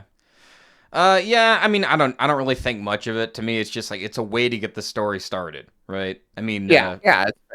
to me, But I was kind of more in the case of like in the modern, because that was the one thing a lot of people were hammering before they said, "Oh no, Sonic's world, all the games we've played on for the most part have been Earth, and they're not separate yeah, I don't know planes, what the people at Sega are smoking. I'm not sure why they have all these weird rules. I wish they'd be a and bit they're more always changing transparent them." about it, but they're a private company, so they can do whatever the fuck they want. So I don't care. I mean, no, actually, no, I do care, but it's frustrating. I wish they would just let us, just acknowledge the people who buy their product. It's a little condescending, but I don't know. Whatever. I'll go with it, right? It's just sort of like the thing that really I'll tell you that one thing. All right, soapbox time. One thing that's really annoying is like you had this conversation, right? And then they always revert back to like, well, this is a show for children. It's like, dude, are you even listening to me? Like, you can tell that like whatever it is I'm trying to say is they're trying to push it off as some sort of trivial talking point, to where it's like you're ignoring the talking point. You're going back to like what it is that you're basically not taking me seriously, basically. But I could get in more into this later. But that's what I think of this whole two worlds theory. It's just there to start the story, and that's fine. Yeah, It works. It's serviceable. It's not. It's trite, but it doesn't annoy me. I have a lot more patience for anime because I understand it better. I don't know. This sounds pompous, but um, and for a guy who doesn't watch anime. yeah. I mean, I want to be patient, and I want to know why I'm wrong. So, if I'm ever wrong about something, I do want to know why. But anyway, one thing I want to point out about this episode was the Japanese word for military is gun. I don't know if that's I don't know if we've ever had this conversation, but gun is spelled Gun. Was that the inspiration for gun? Guardian unit of agents, excuse me, nations. Maybe that's a good question. I didn't know that, so that's a good possibility. Yeah, because the Japanese word for military is gun. But anyway, and also one thing while watching this episode, one of my notes says, were the people who localized this show just really, really, really tired? Because it really looks like they're tired. Because like there's certain parts that were like, that's not that hard to localize, man. Like, I mean, I understand there was no Google then or something, or it wasn't that easy, or was the communication that bad? I don't know. This whole show, the dubbing just comes off as tired. But like, oh god, I gotta make the Sonic thing. All right, what is he saying? Close enough. That's all I got of it. That's all my notes for this episode. I don't have much. You got Yeah, I mean, anything else? again, it's one of these things where like these shows are pretty straightforward. Like, I mean, sometimes you get a lot of, but again, this is like, hey, I gotta go save Cream. That's it. Okay, bye. Yeah. There is kind of funny scenes where like Sonic will like, oh, I'm gonna go save Cream. He runs off. They're like, do you even know where you're going? And he's like, no, I don't. They're like, because Chris is always like, and he's really more annoying in the dub, where he's like, Sonic, don't be careful, Moss. Like, I was gonna make a joke that like, the main difference between Chris Thorndike and Sally is that Sally will tell Sonic to be careful and just watch out for himself, but she knows, she's like, okay, I've said it, he's gonna go do his thing, I'm just gonna go focus on my thing now. Where like Chris will be like, I hope Sonic's being okay, like he's more like in dwelling on the fact that Sonic's off shenanigizing. Yeah, well, I don't know. What is it? I really would have taken Amy Rose over, what's his fucking Chris Thorndike. You know, I Well, find speaking watching. of Amy, She's not much in this episode, or she's not even in the well, episode. she's not in it, She's in the but third she one. is in episode 3. That Yeah, was me trying to segue into the third episode. yeah. Let's move on. I don't really have much to say about this episode other than Sonic says shit and it was great. Yeah, Let me tell. Oh, one more thing. One yeah. final What's thought on up? episode 2. Mike Pollock's line reads as Eggman at the end of episode 2 are really, really bad. Like, it was just like, I don't even know if he was trying. It sounded almost like he was trying to do an impression of what's his face, Jim Cummings. Like, it did not sound like his laugh was just like, that's not a Mike Pollock Eggman laugh. Like, even his early stuff, it was just bad. Just one of those things where, like, it really feels like the ADR direction, the line read direction was not good. Well, I don't know. There was less transparency then, so you could like not give a shit and make money then. Yeah, Now it's like if you fuck up one line read, everyone knows. Everyone hated it, right? It's kind of it's all over the internet. Yeah, it's a lot of pressure. Calm down, guys. Anyway, yeah. So the next episode is called Missile Wrist Rampage, or in Japanese, it's called Dr. Eggman Yabo. The want of Dr. Eggman. At least that's what I understand that kanji means. I didn't write that in the translation. I know what it means, like field of hope. But that's in English. That doesn't make any sense. But if I directly see, here's a lesson for you kids out there. If you directly translate something, it makes no sense. So, Dr. Eggman's field of hope. What does that mean? All right. So this episode, as I said prior, because I fucked up my notes again. Forgive me, I have a busy life. This episode was directed by, as I said prior, Keiko Oyamada. And it's written also by Masaki Hiro. So, to begin, the episode starts out with Dr. Eggman as his fortress, and he unleashes the E-23 missile wrist robot to terrorize Station Square. Meanwhile, Knuckles and Amy argue in the sewers about Sonic's actions, with Knuckles blaming him for triggering chaos control and transporting them into this world, Earth. That's another thing that's interesting, is like they didn't come up with the idea of chaos control until Sonic Adventure 2. So here they are talking like about it like something they know about. So again, kind of weird, kind of funny. Yeah, well, obviously, it all get mixed up together. So it's just sort of like, when somebody asks me, where do I start with all the Sonic stuff? You just say yes, right? Pretty much. Where was I? Oh, yeah, so chaos escalates when the missile wrist, I guess that's the name of this robot. I looked on the wiki. Emerges at the beach, causing destruction. Eggman announces his intentions to take over the city. Chris, Tails, and Chuck search for Sonic while Sonic is far away, running through the mountains, which is a really weird transition, by the way. They go from like a billboard of a mountain to Sonic on a mountain. Anyway, I digress. That was kind of funny. Yeah, that was really weird. But yeah, as Eggman continues his rampage, Sonic eventually learns of the destruction and heads towards Station Square. Amy and Knuckles also arrive at the scene, with Amy charging in to help Sonic, while Knuckles reluctantly follows. Tails and Sonic engage Missile Wrist in a battle, and Sonic avoiding the missile attacks, taunting him a bit, and eventually defeats him with the help of Knuckles and Amy. And Eggman flees. And a power ring. What's that? And a power ring. Oh, yeah, and they get a power ring. But they don't work the same way as they do in SATAM. Or maybe they do? I don't know. I don't think they explain them. They explain them or they don't? I said I don't think they explain them. They don't? Uh-uh. Well, we'll get farther in. This show has a lot going on. More than I expected, despite how dull the dub makes everything seem.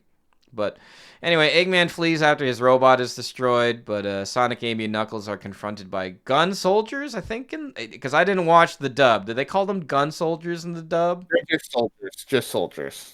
Okay, because the wiki says gun soldiers. Maybe my theory is right, that they called them goon, and that's where they got gun from. Anyway, Tails saved them by flying in the Tornado 2, and Knuckles decides to go off on his own by joining them. The episode ends with the group flying off while Knuckles stays behind, doing things his own way, I guess. And yeah, that's the end of the episode. The end. So, Malzilla, thoughts? This episode started off like a bad Power Rangers episode. Not a good Power Rangers episode? Not a good Power Rangers. This is like, okay. It's almost comical because it's like, he's like, I'm going to conquer the world. It's like, what monster or robot should I use? I got all these little playing cards. I'm going to send them into a little machine and pull the lever and decide who the monster of the week is. So it's, Missile Fist. Though they're mostly like retractable. They are missiles because he does shoot them. But like most of the time they're just on like a cable. So he shoots them out and then they like come back. But it's like, it's kind of funny, like when he pops out of the ocean, like the Terminator's like da da da da da. Of course, Eggman's firing around. He's like, time to introduce myself, and it's like, I've come to make an announcement. I'm gonna here to conquer the world, and then Shadow the Hedgehog's not a bitch ass motherfucker. No, not Shadow hasn't fucked his wife yet. Oh, okay. So but again, thumbs up for people who get that reference. I mean, if you're a Sonic fan and you don't get those references, then my hat's off to you for being able to avoid the biggest one of the big memes of the franchise. But this episode is one of the things that I would feel like it both highlights some of the frustrations I have with this particular Sonic and this style of Sonic storytelling. Like, I've been a big proponent, the thing I feel like I'm always harping on is that different mediums require different writing styles. Whereas, like, a lot of people who like a more, Japanese anime-esque Sega of Japan Sonic, like Sonic being more of, the stoic, doesn't really change, his character doesn't really grow, but he more of affects the character growth of others. Now, when you have an ensemble cast like Sonic X, you kind of get away with that. But at the same time, it feels like Sonic, he feels more like a plot device than a character.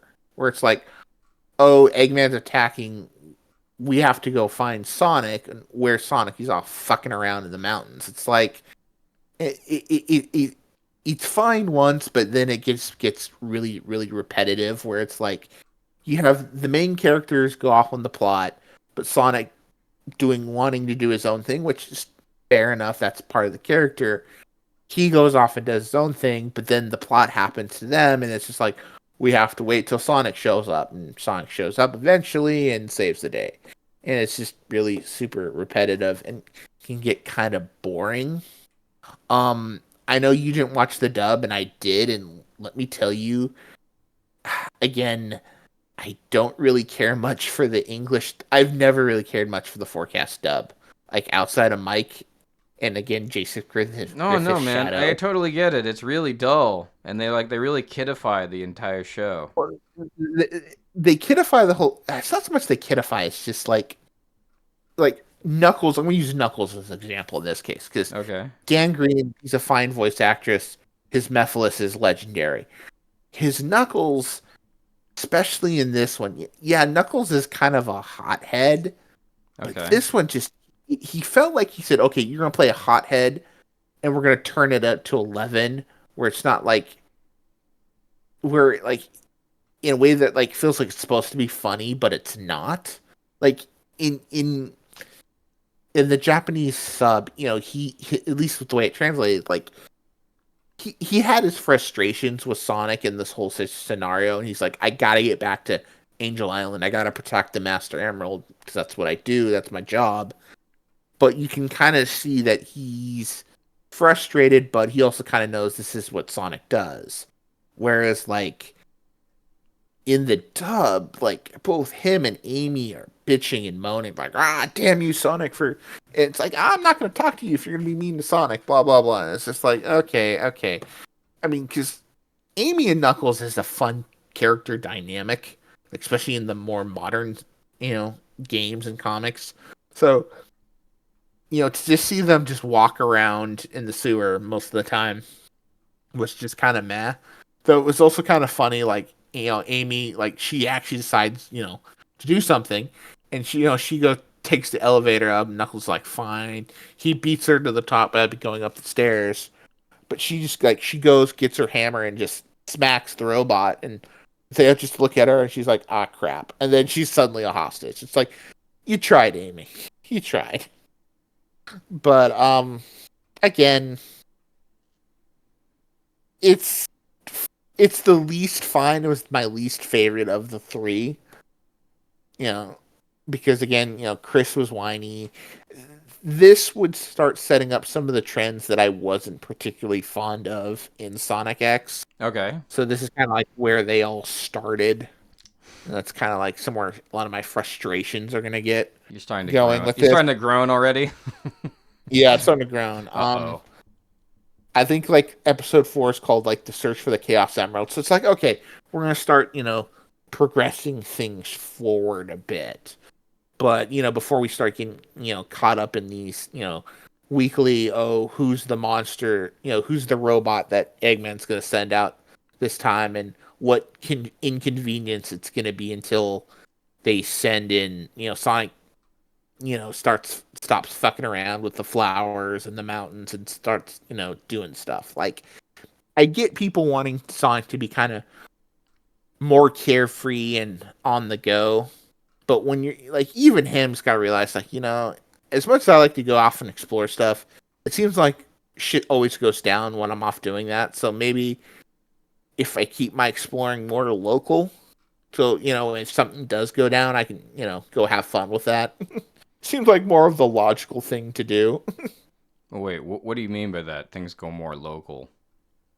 Like, instead of just like, I'm gonna run off to Siberia or the mountains, Oh, you mean I'm things just stay gonna in hang out. Station Square, you mean? Yeah, like, hang out in a different part of Station Square when, like, oh, Eggman's attacking instead of them just like. And because the thing is, like, he's running around and he sees a bunch of people, in front of a TV screen, and he sees like, oh, the city's being attacked. Oh, I better go, better go over there before all the fun's over. And he zips off and says, "All right, hold on, guys. I want to have some fun too." And again, it's just my frustration. Again, this isn't typically the style of Sonic I prefer.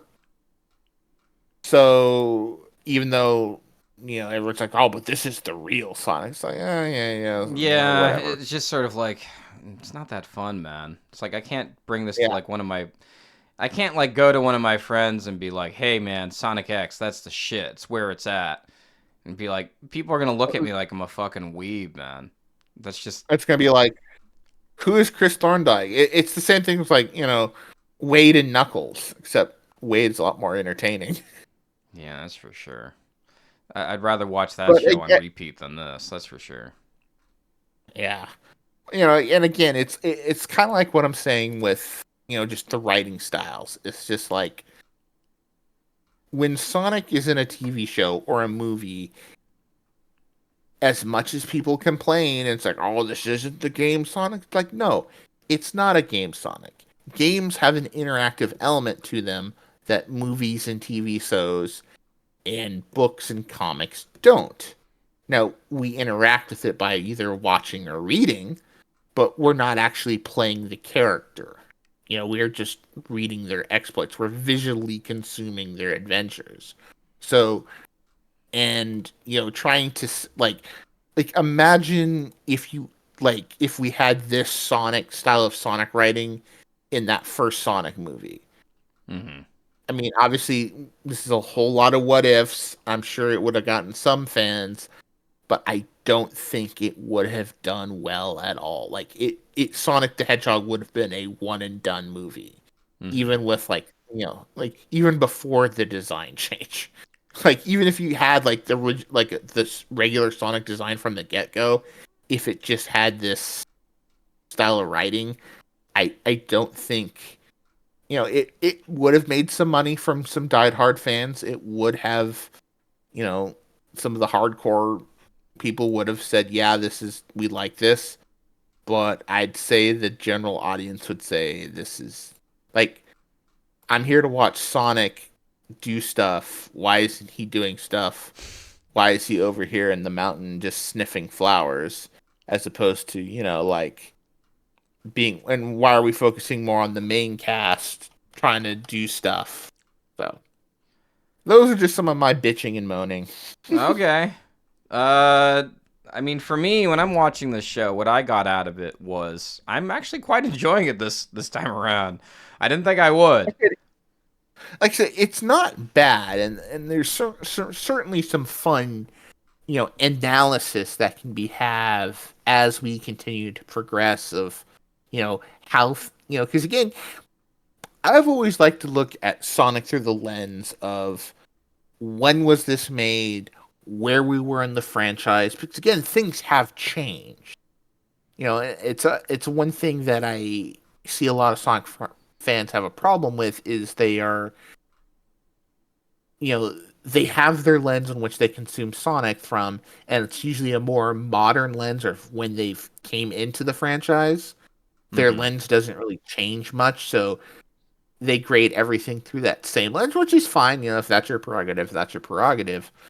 But you do have to there's certain things that you have to adjust your lens to. It's like, okay, when was this made? Where was the franchise at this time? How popular was the franchise at this time? So, like, again, Sat AM and Sonic X, there was 10 years of the franchise between these two shows. And there's a Mm-hmm. lot that happened in that 10 years franchise. Again, it's 2025. It's been 20 years since Sonic X has come out. And, you look at where the writing, if they had done this show now, it'd be a lot different. Mm-hmm. The characters would be a lot different. Yeah. I mean, different, not a whole lot different, but there would be a different style of writing. And again, it's one of those things where, and I hate to be a dick about it, but this show did not do well. No, it really didn't. That's not being a You dick. know, That's called reality. the reality is, Remember, reality is not when, political. Some people are trying to make it political, which is yeah, really but funny. it's like, well, yeah, it lasted 3 seasons, but it's interesting that the whole reason the third season was made because it was successful in the U.S. at the time because it was kind of coming in at the big anime boom of the early 2000s. Because again, you know, it blew my mind. Season 3 didn't air in Japan till 2020, like almost like 15 years after it aired in the U.S. This is true. Like, Yeah, just that's crazy it to is me. crazy. It's like, yeah, we're gonna make this. We're gonna animate it in Japan. We're gonna dub it with the Japanese voice actors, and then we're not gonna air it for 20 years. We're gonna send it over to the U.S. They'll dub it and they'll release it Mm-hmm. with Again, it's really weird. I find it really strange, and I'm excited to watch more. I'm sure there'll be there'll be a lot of eye rolling, a lot of cringes, a lot of it's fine, but it is kind of like it's the journey, not so much the destination, that I'm kind of interested in, seeing more of through this, kind of to see where it goes off the rails, what it does right, because I do think this show does do some things right, and I think it does how it handles certain ideas is actually really clever. Okay. Like again, and I think Rouge is definitely going to be a character that I think really stands out. Like I said, I'm not a huge fan of her English VA in the series, but how they use her, especially in the season 1 and then going forward, for characters like, oh, we're not adapting the game that they debuted in until season 2, but we're going to come up with our own way of doing things with her to make things work. And they find, because again, for her, it's like she's a character who is always traditionally paired up with Shadow. Shadow is her foil. She's, you got the classic stoic and kind of more, you know, Shadow's kind of the straight man to her kind of more flirtatious and, exuberant personality. And since they don't have Shadow, and they won't have Shadow till season 2, and definitely we'll get into this, Topaz is a great fill-in, and the dynamic that they two have is really good. And I don't want to go too much because, we haven't got to them yet. So I think we'll probably be seeing them in the next couple episodes, though. Yeah, I mean, over the board, I give all these episodes C's, but I will say Yeah, this. I mean, Yeah.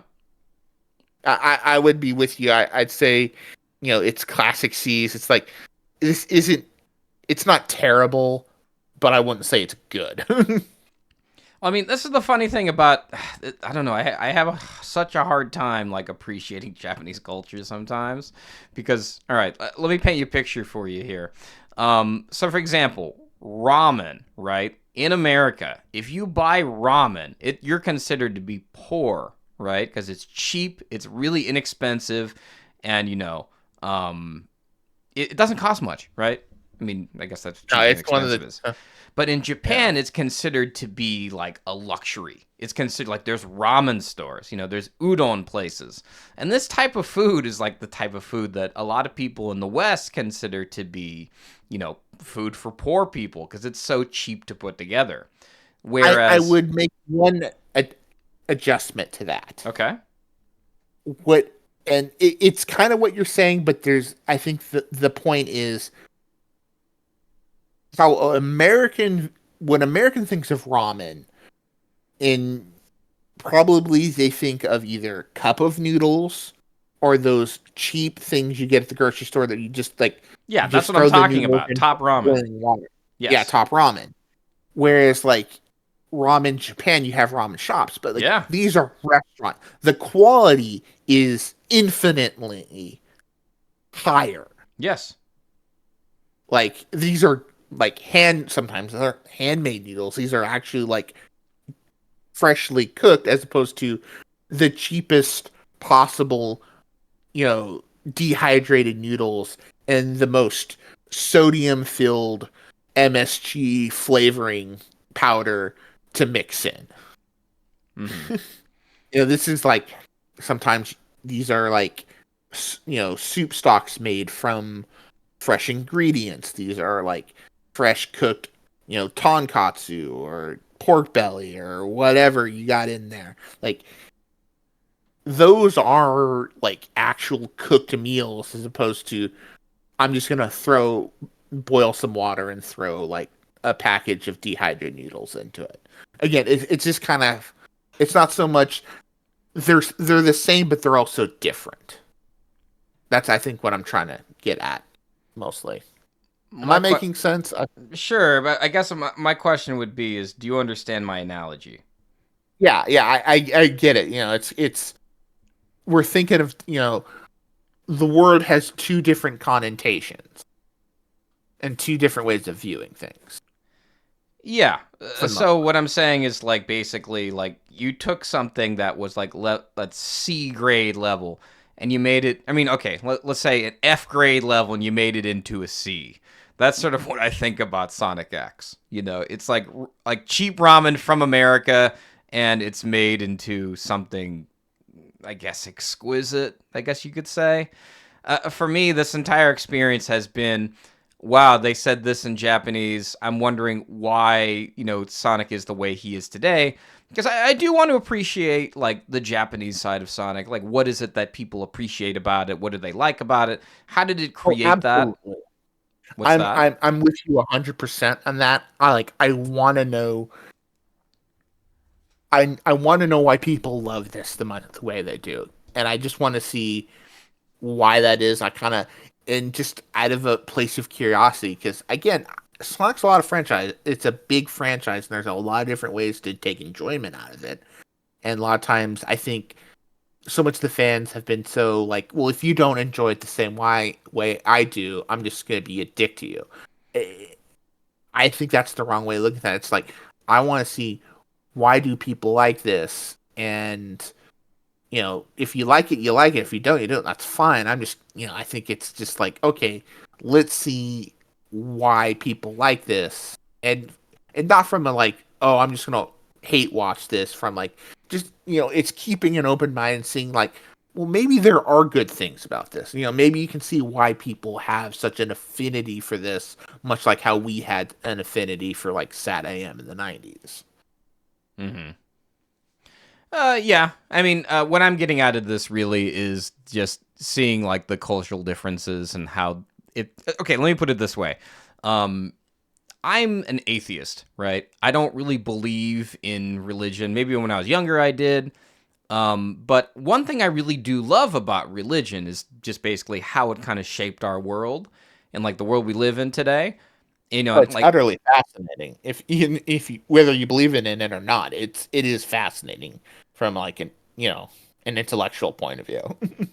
right, and that's sort of how I kind of feel about these Sonic things. Is that I sort of feel like I want to understand how Sonic was, molded and put together, like as like it's a piece of clay, and how it came to be. Because there's a lot of things that I still really don't understand about Japan. Because Japanese culture, it's like a puzzle box.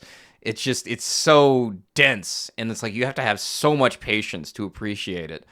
And because I live here and I do a job that doesn't require me to speak Japanese. Of course, I'm not that thick into the culture, and so I do need to like figure out. Well, actually, even Japanese people have. It's sort of like with the people in America where they have like certain words that you come to understand, but you forget to spell them, or there's certain words you never use.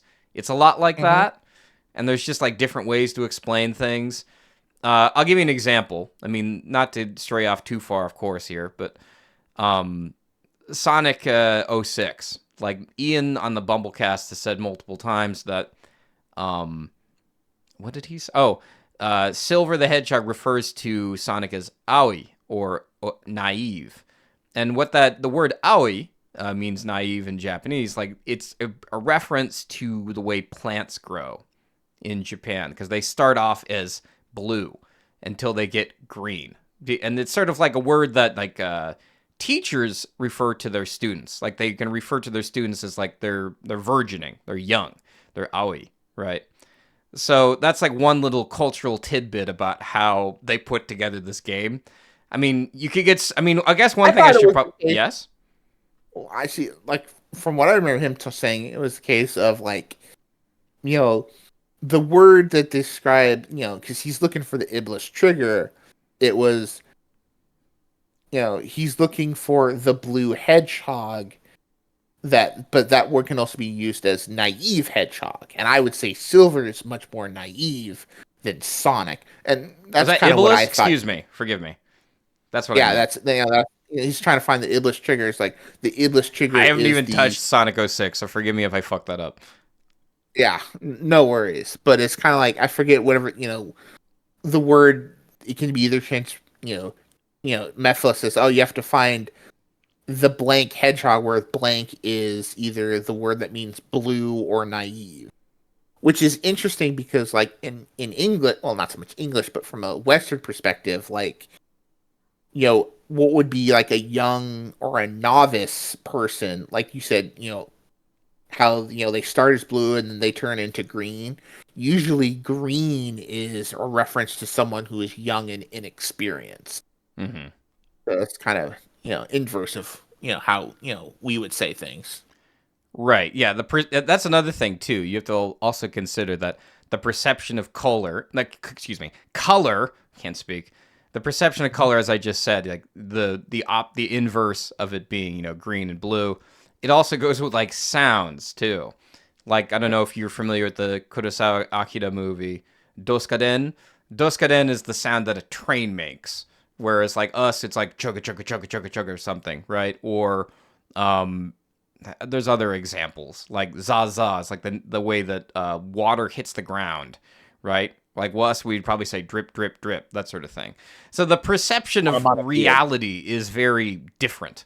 So it's just going into this is something you kind of have to prepare yourself for. Other things I wanted to mention about this episode. This is we're already here. Knuckles and Chris both refer to Sonic as being reckless. Like they say this multiple times. I thought that was interesting. Well, I think it's interesting, like, and I think maybe this is just the translation, but it's kind of like, I think when Chris is referring to Sonic as reckless, he's like, it's kind of, I think it's from a point of concern, like Sonic's just going off and just doing things with really thinking of consequences or, kind of, the problems he might find himself in. Where Knuckles is saying it from, definitely a point of frustration of like, oh, he just does whatever he wants and, damn the consequences that we have to deal with. Mm-hmm. Yeah. I guess the other things I have, the last thing I have for today is the lyrics of the show in Japanese, not in English. But I'm not going to read all the Japanese lyrics because you can watch that yourself. Mind you, the whole show is on Internet Archive. You can watch the entire thing there, which is great. I didn't know it was even on there. If it's on Hulu and Disney Plus, if you I don't get that. Hulu here. I mean, we get Hulu, but we get different stuff. So you have to use a VPN just to watch it. I was going to say, if we had say a certain VPN company wants us to, would be happy to sponsor us, we'd be happy to plug that. If you use VPNs, you can watch different, Netflixes and Disney from different regions that have different things. Is true. But this is true. You should make a Sonic VPN. Apparently, yeah. Apparently what? Well, I was gonna say, like, Sega's doing those like Sonic themed memory cards for computers. Like, if you want the Tails, you get the least amount of data, gigabytes. But then if you get the Shadow, the ultimate, terabyte. Mm-hmm. So maybe Sega will make its own VPN, high speed internet. Please sponsor us. Anyway, yes. So the lyrics of this show. Let's see here. I just want to repeat some of the lyrics because I found them very interesting. I want you to tell me what you think of these. Maybe you think nothing of them. I don't know. The lyrics go in English. It sounds much better in Japanese, but yesterday's rules are simply loose today. The best goal is to break them. If I don't keep running, there is no other meaning. It's a punk philosophy. Biorhythm is a 2-time rhythm. The scenery instantly becomes countless lines. The wind envelopes me. Because, Sonic's the wind, supposedly. Inside-outside attack, surpass everything altogether. I won't let anyone or anything get ahead of me. Inside-outside, go Sonic. Out everything altogether, yes Sonic. Watch out, have a nice are similar. That's right, both are by the skin of your teeth. Throw boredom away and start running. Carving the rhythm of your heart, that's my style. Itching for something exciting. I may stop while asleep, but in my dreams, I keep on running. A 24/7 runaway. Things I can do today. Things I can do tomorrow. If you don't mind, if you feel it, follow the beat. I believe in you. Take it, attack. Surpass everything thoroughly. There's no way I'll ever look back. Aiming straight for the goal. Take it. Go, Sonic. Thoroughly. Yes, Sonic. Let's shake hands and action show are similar. Yes, both are for the sake of friendship. Kick down the walls if you feel cramped and just follow your heart. Inside, outside attack. Surpass everything altogether. I won't let anyone or anything get ahead of me. Inside, outside, go Sonic. Everything altogether. Yes, Sonic. Watch out. Have a nice are similar. That's right. Both are by the skin of your teeth. Throw boredom away and start running. SONIC go. SONIC go. Yeah. Go, go, go, go. Let's go. That's the song. The best part of that theme song is the beginning, like, SOIC. It's kind of the 1, 2, 3, let's go. I mean, again, that's kind of neat. But, like, yeah, I'm not a huge fan of the opening. You're not? I'm the lyrics and the music just didn't gel for me. I do think that and a rare win for the dub, the gotta go fast, roll in, or It's more catchy. got ourselves a situation. Da-da-da-da-da-da-da. Okay. So I just think it's a lot catchier. Okay. I just thought it And was it really fits me. interesting. The lyrics that say that he has a punk philosophy. So this is the type of Sonic we're dealing with. And it's also one of those interesting things where punk has a lot of different connotations, Okay. like in different meanings, different kind of like what is considered to be a punk Okay. kind of anti-establishment, anti-authority. A lot of times you see it as kind of a negative stereotype. It's like, oh, he's just like a punk, he's got a bad attitude, yada yada. But it's also, punk music is very, anti-authoritative, you know, regime, anti, you know, fascism, it's anti, suppression, Right. they're, fighting for freedom. So like calling Sonic punk, it kind of fits. I mean, he doesn't really have a bad rude attitude. He can be rude when he wants to, but he's there really to kind of fight the man, and the man being Dr. Eggman. Mm-hmm. A man who's an egg. That's not even really his name, he's a Robotnik. Yeah. All right then. Well, is it best to end things there? Would you got any more to say? That's all. I mean, there's more to this. I gotta say, I feel like, it's interesting is that we didn't have much to say about the episodes themselves, Yeah. Right.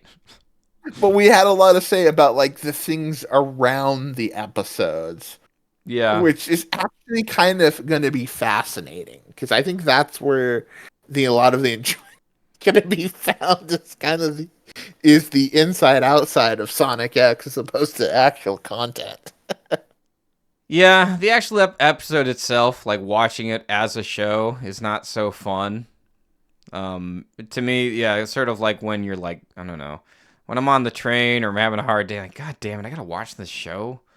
But I don't know.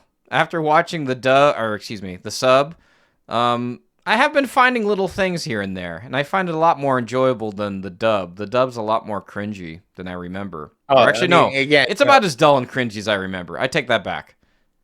yeah.